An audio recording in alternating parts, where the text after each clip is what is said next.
సమరం news channel కు స్వాగతం. ఈనాటి ముఖ్యాంశాలు: అంతరిక్షంలో ఇస్రో స్పేస్ డాకింగ్ అద్భుతం. బస్సుల్లో మహిళలకు ఉచిత ప్రయాణం ఉగాది నుంచి. గోటితో పోయేదాన్ని గొడ్డలి దాకా తెచ్చుకున్నారు ఉప ముఖ్యమంత్రి పవన్ కళ్యాణ్. రాష్ట్ర ముఖ చిత్రమే మారిపోతుంది సీఎం చంద్రబాబు. అమెరికా మాజీ అధ్యక్షుడు జిమ్మీ కార్టర్ కన్నుమూత. విదేశాల్లో చదువులకు ఇంజనీరింగ్ ఎంబీఏలకే విద్యార్థుల ప్రాధాన్యం. జీవ వైవిధ్య నగరంగా అమరావతి. గుండెపోటు వస్తే రక్తం ఎక్కించుకోవాలా? నాస్తిక కేంద్రం ప్రారంభించి 85 సంవత్సరాలు అయిన సందర్భంలో 12వ ప్రపంచ నాస్తిక మహాసభలు 2025 జనవరి 4-5 తేదీలలో విజయవాడ నాస్తిక కేంద్రంలో positive atheism, critical thinking and secular reform అంశం మీద నిర్వహించబడును. Registration fee 800 rupees. వసతి అవకాశాన్ని బట్టి ప్రతినిధులు ఏర్పాటు చేసుకొనగలరు. మహాసభలలో పాల్గొనదలుచువారు ఆన్లైన్లో రిజిస్ట్రేషన్ చేసుకోగలరు. స్పాట్ రిజిస్ట్రేషన్ అవకాశం కూడా కలదు. ఆన్లైన్లో రిజిస్టర్ చేసుకున్నవారు మహాసభల రిసెప్షన్ కౌంటర్ వద్ద తమ రిజిస్ట్రేషన్ను ధృవీకరించుకొనగలరు. ముఖ్య గమనిక: ప్రతినిధులు తమ ప్రయాణ వివరాలను రిజిస్ట్రేషన్ సమయంలో తప్పనిసరిగా తెలియజేయగలరు. మరిన్ని వివరాల కోసం ఈ క్రింది నంబర్లను సంప్రదించగలరు. జి నియంత 9490754655, శ్రీమతి రష్మి 9849081733, హరిసుబ్రహ్మణ్యం 9390577119, డాక్టర్ మారు 9848012127. ఈరోజు వార్తలను చూద్దాం. అంతరిక్షంలో ఇస్రో స్పేస్ డాకింగ్ అద్భుతం. భారత అంతరిక్ష పరిశోధనా సంస్థ ఇస్రో నూతన ఆంగ్ల సంవత్సరానికి ముందే అంతరిక్షంలో అద్భుతం చేసింది. దేశ ప్రజలందరికీ నూతన సంవత్సర కానుకగా అద్భుత విజయాన్ని అందించింది. ఇప్పటి వరకు చైనా, రష్యా, అమెరికా మాత్రమే అంతరిక్షంలో 2 ఉపగ్రహాలను అనుసంధానం చేస్తున్నాయి. ఈ తరహా సాంకేతికతలో తాజాగా భారత్ కూడా వాటి సరసన చేరింది. తిరుపతి జిల్లాలో సతీష్ ధవన్ స్పేస్ సెంటర్లో సోమవారం రాత్రి 10 గంటల 15 సెకన్లకు polar satellite launch vehicle C-60 PSLV C-60ని నింగిలోకి దూసుకు వెళ్ళింది. ప్రయోగ వేదిక నుంచి PSLV బయలుదేరిన 15 గంటల 9 నిమిషాలకు స్పేడెక్స్ 1B, 15-12 నిమిషాలకు స్పేడెక్స్ 1A రాకెట్ నుంచి విడిపోయాయి. ఇప్పటి వరకు ఇస్రో చేపట్టిన ప్రధానమైన ప్రయోగాల్లో స్పేడెక్స్ కూడా ఒకటి. PSLV 420 కిలోల బరువుగల స్పేడెక్స్ అత్యాధునిక సాంకేతిక పరిజ్ఞానంతో రూపొందించిన జంట ఉపగ్రహాలను నిర్ణీత కక్షలో ప్రవేశపెట్టింది. ఈ 2 చిన్న ఉపగ్రహాలను ఉపయోగించి అంతరిక్షంలో డాకింగ్ సాంకేతికతను ప్రదర్శించడమే ఈ మిషన్ లక్ష్యం. బస్సుల్లో మహిళలకు ఉచిత ప్రయాణం ఉగాది నుంచి. ఆర్టీసీ బస్సుల్లో మహిళలను ఉచిత ప్రయాణ సదుపాయాన్ని ఉగాది నుంచి అమలు చేయనున్నట్లుగా ముఖ్యమంత్రి చంద్రబాబు తెలియజేశారు. ఇందుకు అవసరమైన ఏర్పాట్లు చేయాలని అధికారులను ఆదేశించారు. ఇప్పటికే ఆర్టీసీలో ఉచిత ప్రయాణాన్ని అమలు చేస్తున్న రాష్ట్రాల్లో త్వరితగతిన పరిశీలన పూర్తి చేసి సమగ్ర నివేదికను సమర్పించాలని కోరారు. ఆర్టీసీ వ్యవహారాలపై సోమవారం ఆయన సచివాలయంలో రవాణా శాఖ మంత్రి మండిపల్లి రాంప్రసాద్ రెడ్డి, ఆ సంస్థ ఎండీ డీజీపీ ద్వారకా తిరుమలరావు, రవాణా శాఖ ముఖ్య కార్యదర్శి కాంతిలాల్ దండే తదితర అధికారులతో చర్చించారు. జీవ వైవిధ్య నగరంగా అమరావతి. అమరావతిని జీవ వైవిధ్య నగరంగా తీర్చిదిద్దేందుకు కూటమి ప్రభుత్వం చర్యలు చేపట్టింది. వివిధ రకాల మొక్కలు, పక్షులు, జీవజాతులతో ఆకర్షణీయంగా మార్చేందుకు, ఉష్ణోగ్రతలు పెరగకుండా చూసేందుకు ప్రముఖ పర్యావరణ శాస్త్ర ప్రొఫెసర్, బయోడైవర్సిటీ నిపుణులు, ఢిల్లీ యూనివర్సిటీ విశ్రాంత వైస్ ఛాన్సలర్ సిఆర్ బాబు సూచనలు తీసుకుంటోంది. ఇప్పటికే ఆయన మిషన్ క్లీన్ గంగా ప్రాజెక్టుకు పనిచేస్తున్నారు. పలు రాష్ట్రాలకు పర్యావరణ సలహాదారుడిగా ఉన్నారు. ఆయన అమరావతిలో పర్యటించి సీడ్ యాక్సెస్ రహదారి, నీరుకొండ రిజర్వాయర్, సాకమూరు పార్కు తదితర ప్రాంతాలను పరిశీలించి వివరాలు నమోదు చేసుకున్నారు. రాష్ట్ర ముఖ చిత్రమే మారిపోతుంది.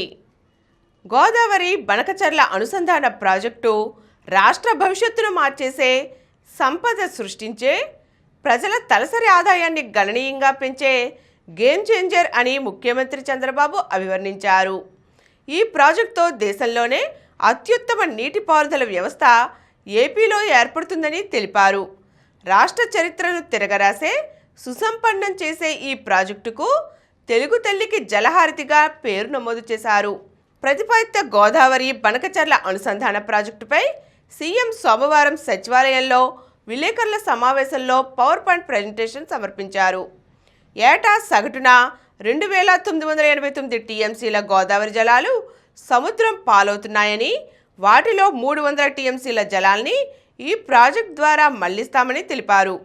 ఈ ప్రాజెక్టు పూర్తయితే రాష్ట్రంలో కరువన్నదే ఉండదు, రాష్ట్ర ముఖ చిత్రం పూర్తిగా మారిపోతుందని పేర్కొన్నారు. గోటితో పోయేదాన్ని గొడ్డలి దాకా తెచ్చుకున్నారు. హైదరాబాద్లోని సంధ్యా థియేటర్ ఘటనను పుష్ప 2 చిత్ర యూనిట్ సరిగా డీల్ చేయలేదు. తప్పు జరిగిన తర్వాత వ్యవహరించవలసిన తీరు అది కాదు.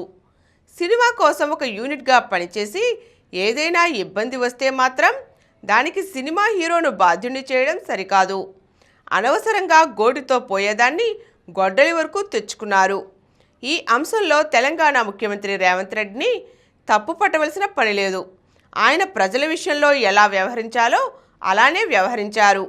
తెలంగాణ సీఎం ఈ సినిమాకు ఎంతో అండగా నిలబడ్డారు. ఆయన ఏమీ జగన్లా వ్యవహరించలేదే అని ఉప ముఖ్యమంత్రి పవన్ కళ్యాణ్ పేర్కొన్నారు. తన సోదరుడు నాగబాబుకు మంత్రి పదవిని ఇవ్వడాన్ని పూర్తిగా సమర్థించుకున్నారు. పార్టీ కోసం నాలాగే ఆయన పనిచేశారు. దీన్ని వారసత్వ రాజకీయంగానో, ఒకే కులం అనే కోణంలోనో చూడవద్దని ఆయన పేర్కొన్నారు. విదేశాల్లో చదువులకు ఇంజనీరింగ్, ఎంబీఏలకే విద్యార్థుల ప్రాధాన్యం. ఇంజనీరింగ్లో ఎంఎస్ లేదంటే మేనేజ్మెంట్లో ఎంబీఏ. మన దేశం నుంచి ఉన్నత విద్య కోసం అమెరికా, కెనడా, ఆస్ట్రేలియా, ఐరోపాలకు వెళ్లే విద్యార్థుల ప్రథమ ప్రాధాన్యం వీటికే. 100 మందిలో 90 మంది ఈ కోర్సులను చదవడానికే ఆసక్తి చూపిస్తున్నారు. మేనేజ్మెంట్, స్టెమ్ తదితర కోర్సులు లేకుంటే పిల్లలతో పాటు వారి తల్లిదండ్రులు కూడా ఒప్పుకోరు. అమెరికాలో స్టెమ్ కోర్సుకు వెళ్లే విద్యార్థులకు 5 ఏళ్ల స్టూడెంట్ వీసా దొరుకుతుంది. 2 ఏళ్ల మాస్టర్ డిగ్రీ తర్వాత 3 ఏళ్ల పాటు ఓపీటీ లభిస్తుంది. అందువల్ల ఎక్కువ మంది విద్యార్థులు సైన్స్, టెక్నాలజీ, మేనేజ్మెంట్ ప్రోగ్రాంలనే ఇష్టపడుతున్నారు. ఇవే కాకుండా మరికొన్ని ఇతర రంగాలలోనూ అపార అవకాశాలు ఉన్నాయని, ఈ రంగాలు ఇప్పుడిప్పుడే భారతీయ విద్యార్థులతో పాటు ఇతర దేశ విద్యార్థులను ఆకర్షిస్తున్నాయని విద్యాభ్యాసానికి రుణాలు, ఉపకార వేతనాలు ఇచ్చే సంస్థ ప్రాడిజీ ఫైనాన్స్ తాజా నివేదికలో పేర్కొంది. ఫిబ్రవరి 1 నుంచి భూముల రిజిస్ట్రేషన్ విలువల పెంపు. రాష్ట్రంలో భూముల రిజిస్ట్రేషన్ విలువల పెంపు ఫిబ్రవరి 1 నుంచి అమల్లోకి రాబోతోందని రెవెన్యూ మంత్రి అవగాని సత్యప్రసాద్ వెల్లడించారు. అభివృద్ధి ఆధారంగా సగటున 15% నుండి 20% వరకు పెంచడంతో పాటు కొన్ని చోట్ల ఇప్పుడున్న విలువలే కొనసాగించాలని ప్రతిపాదనలు వచ్చాయని తెలిపారు. గత వైకాపా ప్రభుత్వంలో కొన్ని చోట్ల అడ్డగోలుగా పెంచిన విలువలను తగ్గించామని అన్నారు. జిల్లా కమిటీలు పేర్కొన్న కొత్త విలువలపై మరోసారి సమీక్షించాలని అధికారులను ఆదేశించారు. అమెరికా మాజీ అధ్యక్షుడు జిమ్మీ కార్టర్ కన్నుమూత. అమెరికా మాజీ అధ్యక్షుడు జిమ్మీ కార్టర్ ఇక లేరు. దీర్ఘకాలంగా అనారోగ్యంతో బాధపడుతున్న ఆయన జార్జియా రాష్ట్రం ప్లెయిన్స్ నగరంలోని తన నివాసంలో ఆదివారం నాడు కన్నుమూశారు. కుటుంబ సభ్యుల మధ్య ఆయన ప్రశాంతంగా తుదిశ్వాస విడిచారు. కార్టర్ అమెరికాకు 39వ అధ్యక్షుడు. 1977 నుండి 81 మధ్య ఆయన పీఠంపై ఉన్నారు. ఇప్పటిదాకా అగ్రరాజ్యానికి అధ్యక్షుడిగా పనిచేసిన వారిలో అత్యధిక కాలం జీవించింది ఇతనే. గుండెపోటు వస్తే రక్తం ఎక్కించుకోవాలా? అసలే గుండెపోటు, ఆపై రక్తహీనత కూడా ఉంటే అగ్నికి ఆజ్యం తోడైనట్లే. గుండెపోటుతో మరణించే ముప్పు దీనితో పెరగటమే కాకుండా మళ్ళీ గుండెపోటు తలెత్తే అవకాశము ఎక్కువవుతుంది. ఇలాంటి వారికి మరింత ఎక్కువగా రక్తం ఎక్కిస్తే ప్రాణాలను కాపాడుకోవచ్చని తాజా అధ్యయనంలో వెల్లడైంది. గుండెపోటు బారిన పడ్డ తరువాత రక్తం ఎక్కించుకున్న 4311 మంది మీద నిర్వహించిన ఒక ప్రయోగ పరీక్షల సమాచారాన్ని విశ్లేషించిన నిపుణులు తక్కువసార్లు రక్తం ఎక్కించుకున్న వారికి 30వ రోజున మరణించే లేదా తిరిగి గుండెపోటు వచ్చే అవకాశాలు ఎక్కువవుతున్నాయని, అదే ఎక్కువసార్లు రక్తం ఎక్కించుకున్న వారిలో ఈ ముప్పు దాదాపుగా పోతోందని తెలిపారు. ఇప్పుడు కొన్ని సంక్షిప్త వార్తలు చూద్దాం. పంజాబ్లో స్తంభించిన జనజీవనం. రైతులు నిర్వహించిన 9 గంటల బంద్తో పంజాబ్ రాష్ట్రం సోమవారం స్తంభించింది. బస్సులు, రైళ్లు నిలిచిపోయాయి. ప్రజలు తీవ్ర ఇబ్బందులకు గురయ్యారు. పంటల కనీస మద్దతు ధరలకు చట్టబద్ధత కల్పించడం సహా పలు డిమాండ్ల సాధనకై రైతులు రాష్ట్ర వ్యాప్త బంద్ నిర్వహించారు. ప్రాంగణ నియామకాల్లో 8,000 మంది సీఏలకు ఉద్యోగాలు. Institute of chartered accountants of ఇండియాకు సంబంధించిన సీఏ విద్యార్థులు ప్రాంగణ నియామకాల్లో అదరగొట్టారు. ఈ ఏడాది పలు నగరాలలో 8,000 మందికి పైగా విద్యార్థులు కొలువులు సాధించారు. ఇజ్రాయెల్కు 16,000 మంది భారతీయ కార్మికులు. యుద్ధం జరుగుతున్న ఇజ్రాయెల్లో పనిచేయడానికి ఇతర దేశాలకు చెందిన కార్మికులు జంకడం లేదు. ఏడాదిలో భారత్ నుంచి 16,000 మంది ఆ దేశానికి వెళ్లారు. మరింత మందిని తీసుకువచ్చేందుకు ఇజ్రాయెల్ ప్రణాళికలు సిద్ధం చేస్తోంది. డ్రా ముంగిట భారత్ డమాల్. మెల్బోర్న్ టెస్టును కాపాడుకున్నట్లే కనిపించిన టీమిండియా చివరికి చేతులెత్తేసింది. ఆస్ట్రేలియా చేతిలో 184 పరుగుల భారీ తేడాతో పరాజయం పాలైంది. ఈ విజయంతో సిరీస్లో ఆస్ట్రేలియా 2-1 ఆధిక్యం సంపాదించింది. చివరిదైన 5వ టెస్ట్ శుక్రవారం ప్రారంభమవుతుంది. డబుల్పై హంపి గురి. అద్భుత ఆట తీరుతో రెండోసారి ర్యాపిడ్ చెస్ ప్రపంచ ఛాంపియన్గా నిలిచిన భారత చెస్ స్టార్ కోనేరు హంపి ఒకే టోర్నీలో 2వ టైటిల్పై గురిపెట్టింది. ఈరోజు జరిగే బ్లిట్జ్ ఛాంపియన్షిప్లో ఆమె ఫేవరెట్గా బరిలోకి దిగుతోంది. మరిన్ని వార్తా విశేషాలతో రేపటి సమరం న్యూస్లో తిరిగి కలుద్దాం. Thank you.